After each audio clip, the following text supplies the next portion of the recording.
தமிழக வாக்காளர்களுக்கு சிறப்பு அறிவிப்பு. இந்த தேர்தல் படிவம் இருக்குல்ல, வாக்காளர் படிவம், கணக்கீட்டு படிவம், இத யாருடைய உதவியும் இல்லாமல் தன்னந்தனியாக 3 மணி நேரத்திற்குள் எந்த பிழையும் இல்லாமல் முழுமையாக பூர்த்தி செய்து கொடுப்பவருக்கு அமெரிக்கா ஐடி கம்பெனியில நிரந்தர பணி, மாசம் 4 லட்சம் ரூபாய் சம்பளம் கொடுக்கப்படும். அப்படி போக விருப்பம் இல்லைன்னா இந்திய தேர்தல் துறையில் உங்களுக்கு உயர்ந்த பதவி வழங்கப்படும். என்னடா ஏய், ஏண்டா எங்களை இந்த படிக்கும் போதே நெஞ்சு வலிக்குடா, ஏண்டா எங்களை இந்த துன்பப்படுத்துறியா? நீங்களாம் படிச்சுட்டு வேலைக்கு வந்தேலா?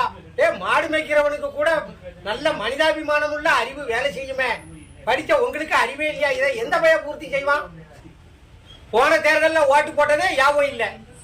காலையில ஓட்டு போடும்போது கேட்பான், எந்த பள்ளிக்கூடத்துல போய் ஓட்டு போடணும் முடியுது. இந்த லட்சணத்துல மக்களை வச்சுக்கிட்டு என்னமோ அமெரிக்கா விஞ்ஞானி மாதிரி நாங்க இருக்கிற மாதிரியும் நீங்க, இது எந்த பையனுக்கு புரியுது? வாக்காளர் எண்ணு, மயில அடையாள எண்ணு. உங்ககிட்டலாம் ஓட்டு போடுறத விட பேசாம இருக்கலாம். நீ இல்லைன்னா ஒரே அடியா அறிவிச்சிரு, தேர்தலே கிடையாது, மக்கள் ஓட்டு போட வராண்டாம்னு ஓப்பனா சொல்லிட வேண்டியதானே. நீங்களே இருந்துட்டு போங்கப்பா, அதிபர் ஆட்சி முறையை கொண்டு வாங்க. எதுக்கு ஓட்டுக்கு 2000 கொடுத்து கஷ்டப்படணும்? என்ன சாதாரண எனக்கு படிக்க தெரியாது, நான் எவங்கிட்ட போய் பூர்த்தி செய்ய? படிச்சவன்